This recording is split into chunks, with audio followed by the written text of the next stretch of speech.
মাত্র 15 মিনিটে এই গরমে বাড়িতে বসে এই রকম টেস্টি টেস্টি আম দই বানাতে হলো। প্রথমে 500 ml দুধ গ্যাসে বসিয়ে দেব এবং 2 হাতা দুধ তুলে তার মধ্যে 10 টাকা দামের 1 প্যাকেট গুঁড়ো দুধ মিশিয়ে নিয়েছি।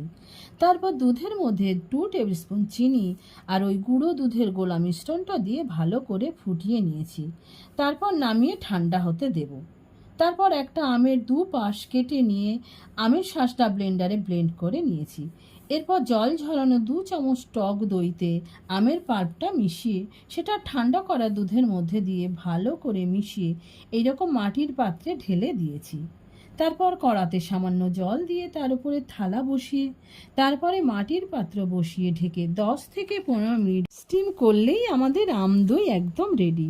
আমি ঠান্ডা করার জন্য আবার 1 ঘন্টা ফ্রিজে রেখেছিলাম। এনজয় করুন ঠান্ডা ঠান্ডা আম দই।